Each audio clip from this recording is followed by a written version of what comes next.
Hello, everybody, and welcome to Vespers. I'm so excited and so glad to see all of you, and I'm honored to be here. So thank you to John McNair and Nicole and Tilly and everybody for coordinating these. I've unfortunately had a meeting at the same time, but I've watched them on the YouTube channel, except for the most recent one, Berta. I'm on it soon. And it's just great to be here. So thank you all. I'm joining from Dublin, New Hampshire, where I work at a school called Dublin School, and I teach English here, and I'm the director of equity inclusion as well. I'm a Coniston alum, so I was a 2-year camper, and my time at camp was at least partially funded by camperships, so thank you to everybody who contributes to those.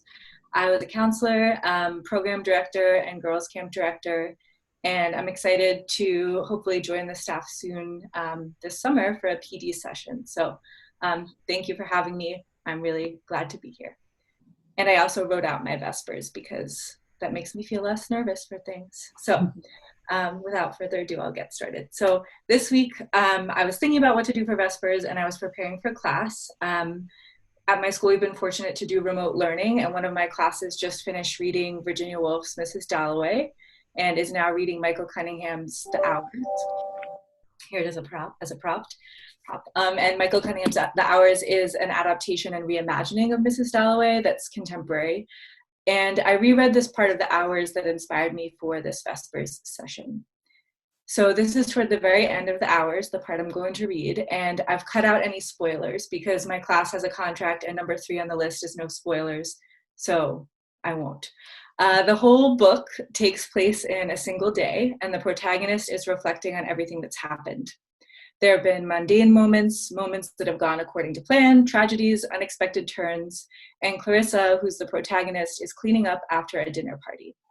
Cunningham writes, "Yes, Clarissa thinks, it is time for the day to be over.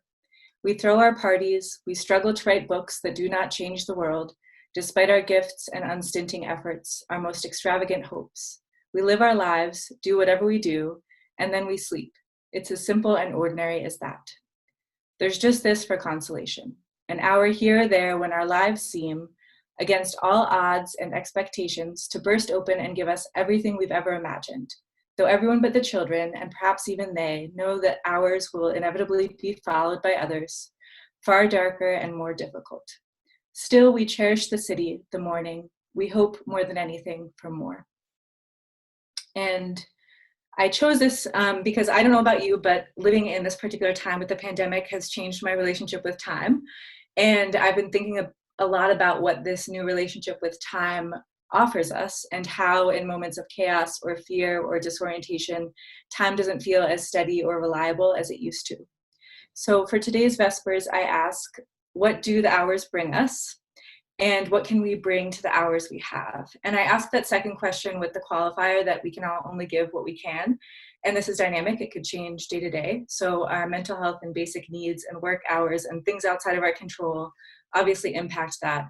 So the question isn't really asking how do we do more or be productive. I'm asking more in terms of what can we offer in terms of what ways we can grow alongside the hours. And in a time when time itself seems unstable and unpredictable in the ways we used to measure it, my last question is what can ground us instead of time? So I'll repeat those first 2 questions, but I'm going to spend some time offering my answers to the third one. So first question, what do the hours bring us? Second, what can we bring the hours we have?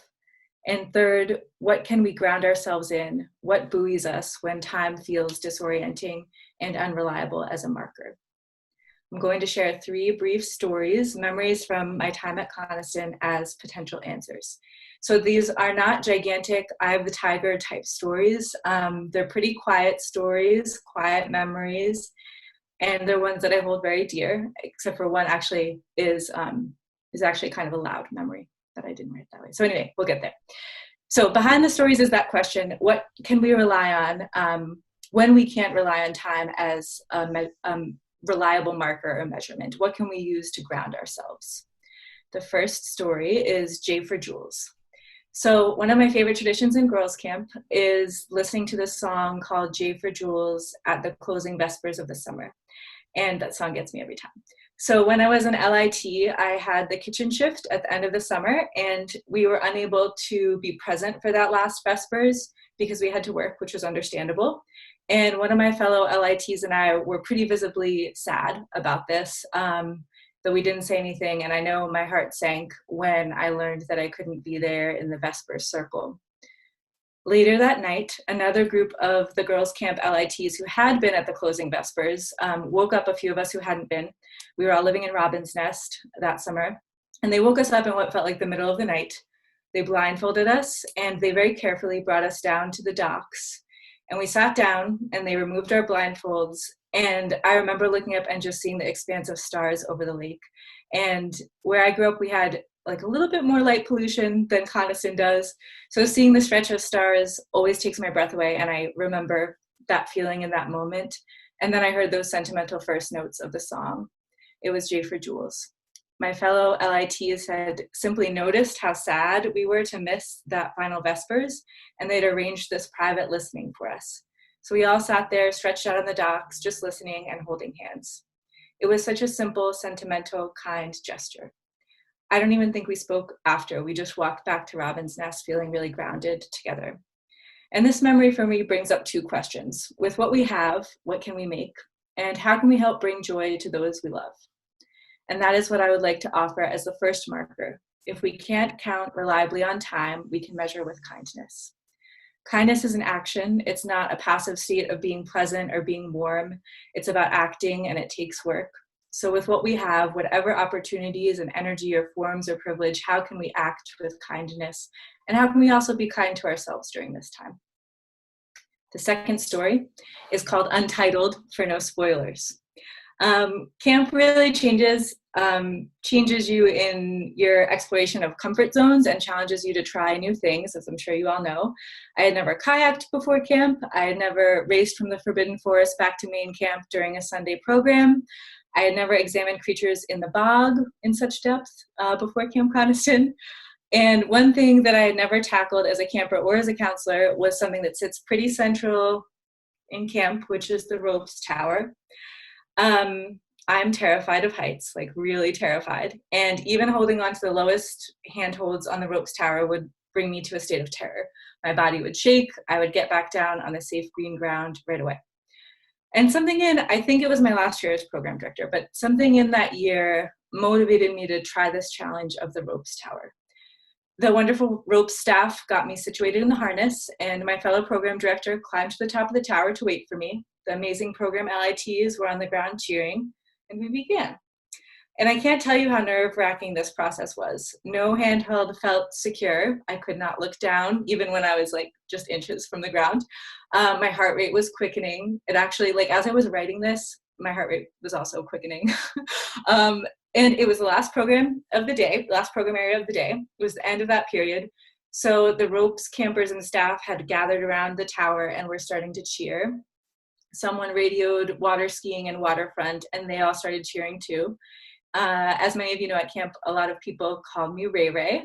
So I'm hearing this wonderful, enthusiastic cheering in person and over the radios. Ray, Ray, Ray, Ray. And it felt like everyone was cheering, and I was still shaking halfway up the tower, just stuck there.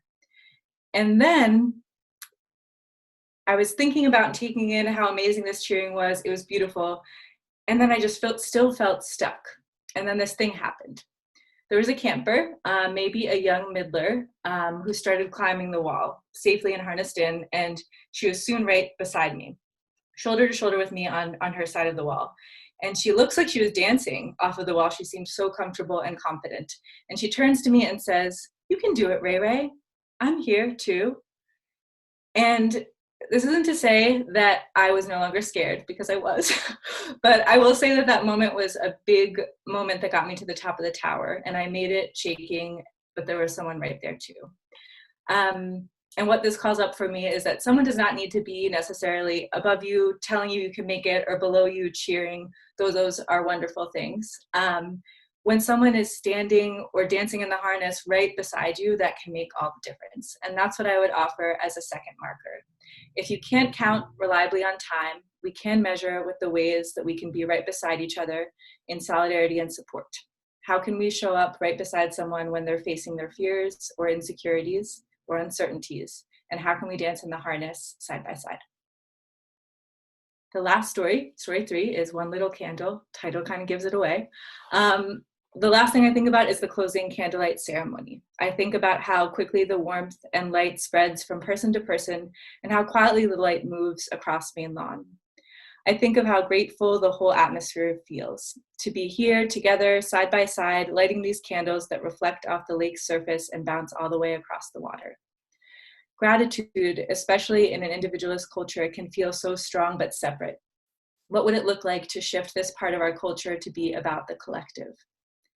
Cities and communities have found collective ways to celebrate all of the amazing, hardworking, courageous healthcare workers, food service workers, delivery drivers, farmers, sanitation workers, and many more. And this is a moment where cultural scripts can shift. What do we want to change about the way the world communicates, moves, and connects? What can we change about the ways that we celebrate each other? And this is what I would offer as the final marker. If we can't count reliably on time, we can measure with collective gratitude. So in the hours before us and the hours to come, what do we have? I hear a song, J for Jules, and I see the stars. I see someone dancing right beside me on the ropes tower while I'm shaking in fear. I see the glimmering wave of candles at the closing candlelight ceremony, and the glow reaches across the lake. I hear that line from the hours. Still, we cherish the city, the morning. We hope more than anything for more. In the hours before us and the hours to come, what do we have? I invite us all to spend a moment reflecting on the people we love and appreciate.